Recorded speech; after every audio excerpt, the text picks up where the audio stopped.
Alright, so I'm going to Eatonville. I'm going to try it again. I feel healthier, so I'm going to give it a try. See if I can stay overnight. Pretty much just going there to play on the internet in the library. Nothing too exciting. Look around a little bit. I think I remember how to get there. I'm leaving from the Walmart parking lot in Yelm. Slept here the past couple of nights. Didn't even move my car, just stayed in one spot. I was surprised on Friday night they didn't turn on the parking lights where I was at. So I was in the dark. I was intending to read more of this Karl Rove biography. But instead I just kind of sat there freezing. And then last night they turned the lights on, so I was able to read more into his book. And it's interesting how he's approaching this he's got his own brand of politics called the Rovian politics. Obama recognized it in one of his speeches once and said that he wasn't going to be a Rovian politician. Now, I haven't looked up this definition. Karl Rove has defined it in his book as something more complicated than just trashing the enemy, trashing the opponent politician, trying to find whatever dirt you can on him. He does a little bit more than that. He goes a little step further. He says that's just one element of his work.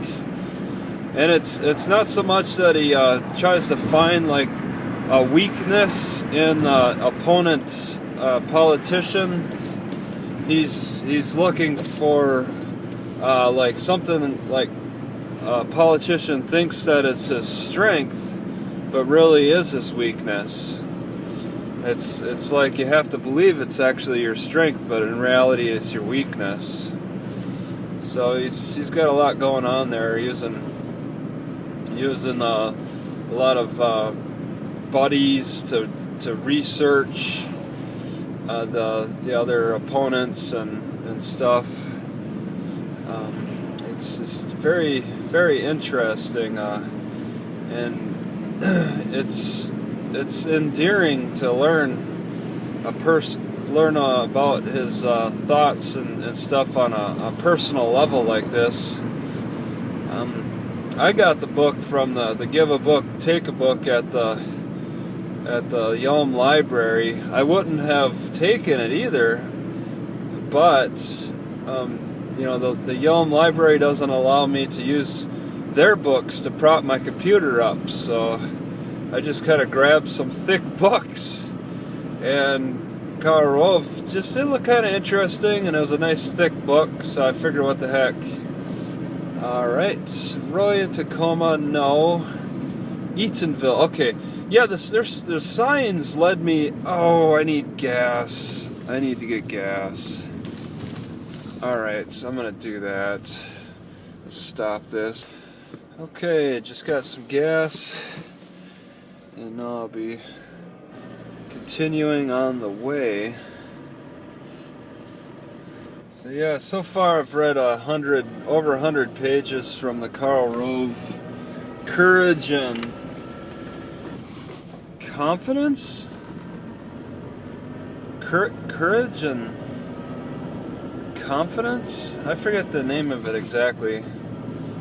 But yeah, he talks a little bit about his childhood and then just kind of jumps into his political wheelings and dealings with, like, when he first met George Bush's dad.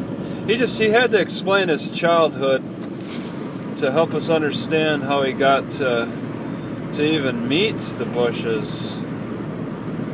So to explain the background of how they even became kind of a team, where he became his the Bush advisor, the main advisor, strategy genius. He explained that. And then you could see the pictures in the center of the book. The one thing that strikes me as interesting, and I'd really like for him to explain his physical changes. All right, he's like, you see him as a young guy with an average face, like, and then his face blows up, like he gets, like maybe he got a case of the mumps that never went away or something.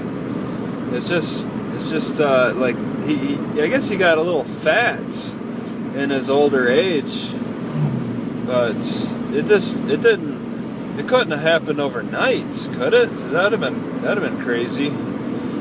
You see that you don't get to see a slow transition from him gaining that large face.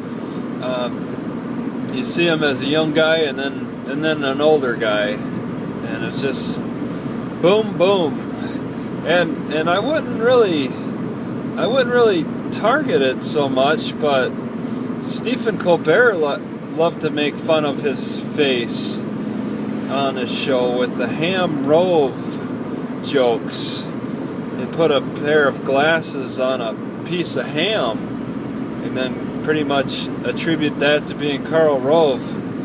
And I never really paid that close attention to the Karl Rove jokes. Alright, so it was kind of outside of my scope of knowledge. I just didn't understand all this political back and forth stuff, but they're sensitive about basic common things. They're sensitive about things that common people are sensitive about, oh, how will the neighbors think of me type of thing on certain issues. Like I think Bush was an oil man, so I guess that wasn't that big of a deal.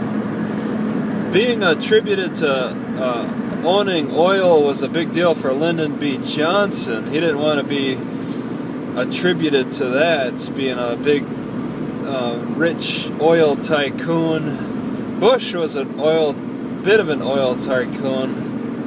I forget, there was an example of Bush that Rove gave that he didn't want to be associated with. There were a lot of things Bush wanted to be associated with, which really propelled him above Ann Richards in the governor runoff in the 90s. That was education. Apparently Ann Richards didn't make solid decisions on key issues. She was really running on her personality and her wit, and people loved her for that, but she wouldn't make the big decisions on a lot of things, and that's where Bush was able to find a foothold and win over her. Karl Rove, just talked a lot about that. He talks a lot about other people, not completely about himself. Just his observations of other people, just like with interactions that occurred in the Texas State House and the Texas Senate when Bush was running things, and examples of leadership that you can learn from. You got to get past Karl Rove's childhood to learn about it, but you learn a little bit about, like, one example I think was great on page about 107, where Bush had the college presidents approach him and request $1 billion for their educational aid. And Bush said, well, how about 500 million? Will that make you happy? And they said, yeah, we'll accept that. And he's like, well, if I could have the amount that you want within 3 seconds, maybe you should come back to me with a better idea of what you really need. I thought that was a great business like negotiation there. Not sure what resulted from it, but it sounds like a great business tactic. So yeah, I'm heading into the mountains. I've recorded this before when I was feeling really ill. So it's all the same, looks all the same. It's a big long drive. Yeah, I've been pretty addicted to that Hearthstone, and I got that on my mind. I'm thinking I'd like to take some pictures of my cards, so when I'm away from the internet, I could still like strategize. Because I'm thinking about strategy a lot, but I keep forgetting what kind of cards I have. So if I just took pictures of them, maybe that would help me look. Because I got a druid that's a disaster. I lost every game for an hour. That's really frustrating. I just want to throw my iPad across the streets sometimes. I wish I could vent more. I wish I could exercise more to get that anger out from the immediate losses. It's like I just get so angry I don't care about anything. I just want to destroy something. It's an emotional thing. That's what happens in war too. If you're really personal with war, and your buddies are dying left and right, you get into that mode where you just don't care anymore.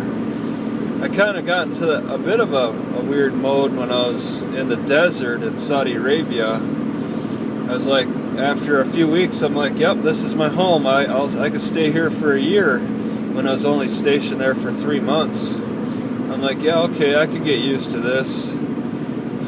Just get comfortable in the surroundings, get comfortable in time of war. But you get comfortable with that you don't care attitude. You don't care anymore. And I don't care about a lot of things. I don't care about sleeping in my car, about being homeless. I've been doing it for almost 3 years now, so it's like I don't care, but once this car breaks down, I'll find out how much I don't care. When them costs mount up for the repair work, I don't care attitude is going to change. I'm sure of it. Yeah, I got a few cars behind me. I don't know if they can be seen. I don't see them in the camera. My turn should be coming up here pretty soon. Yeah, I've been reading that Karl Rove biography. It's a lot of political points. I'd like to look into that Rovian politics more.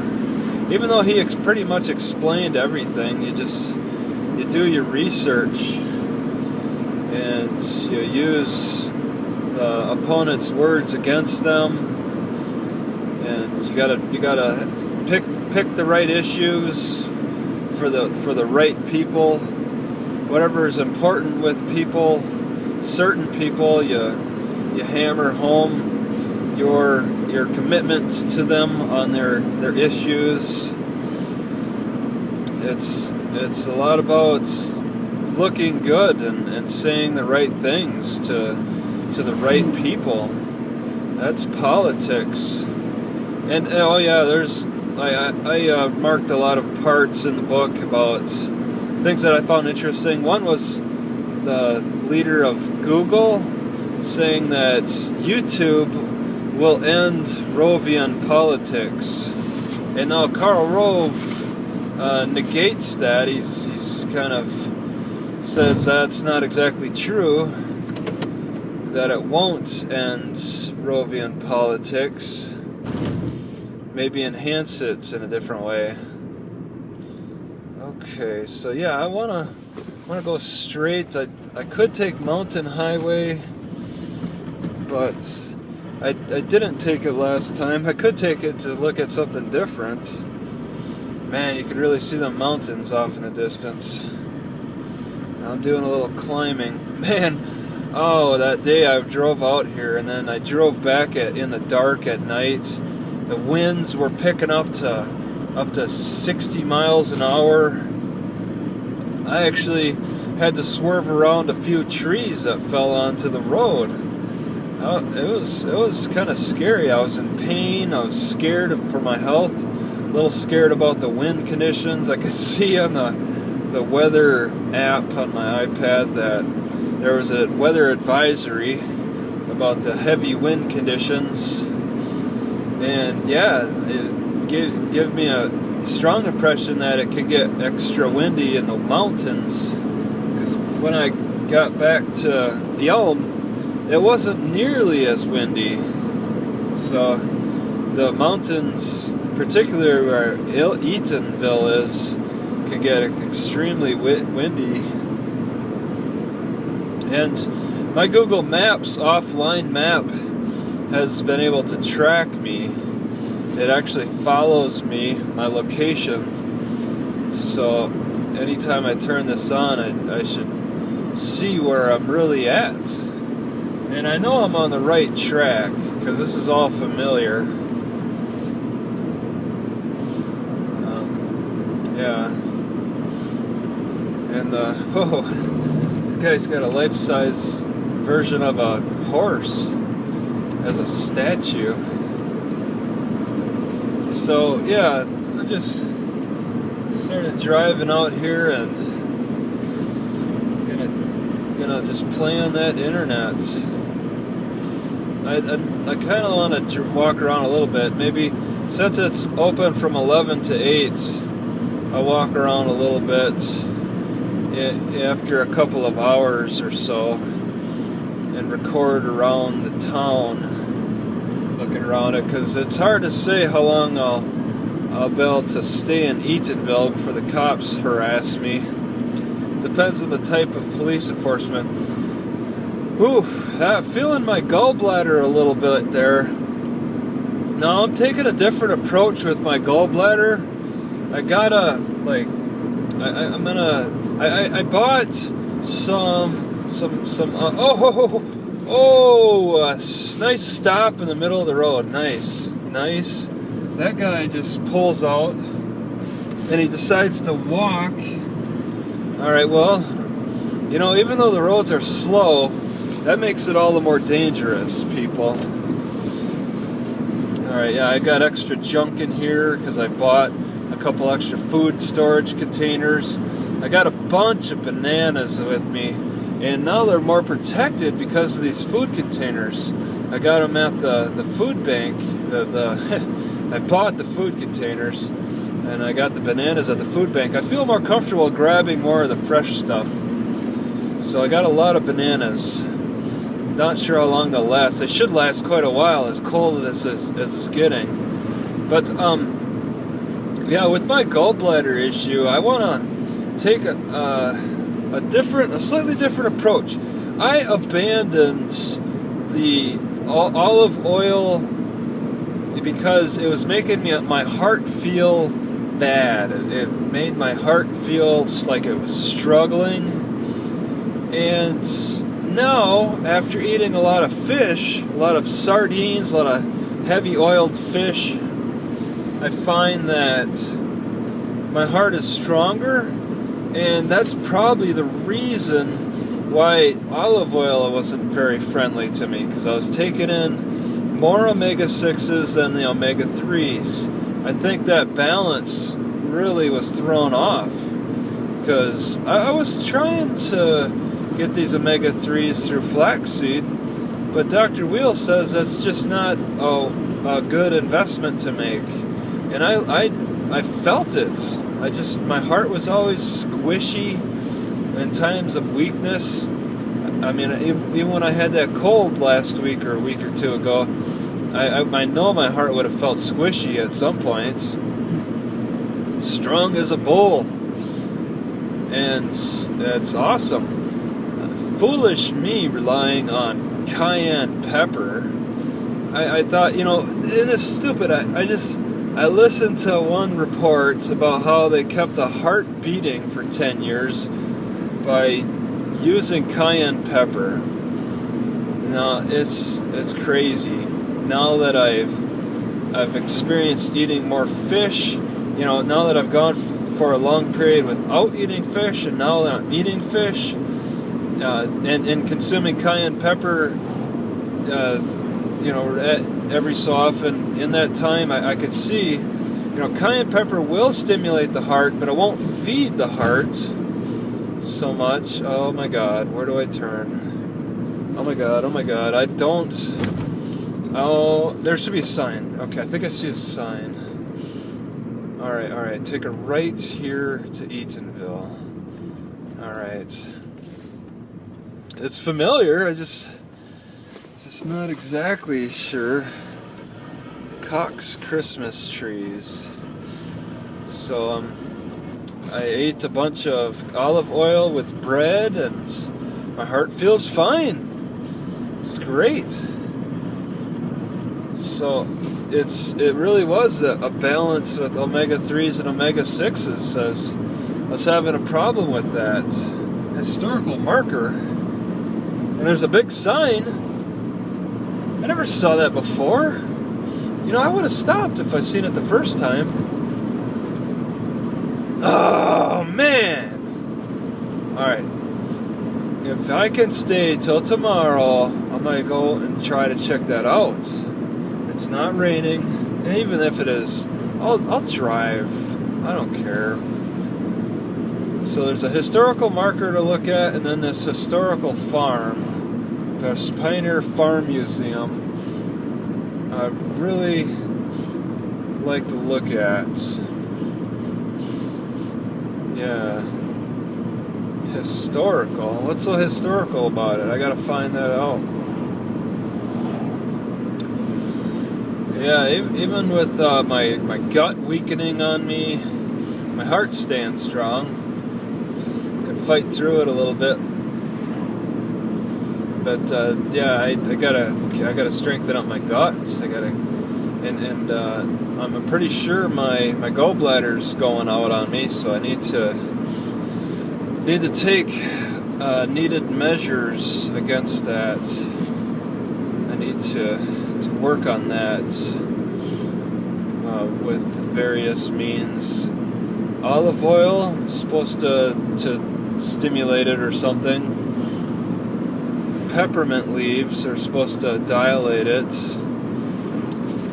Apple juice with the malic acid is supposed to break up the stones or something. Apple cider vinegar, I'm giving a new respect to.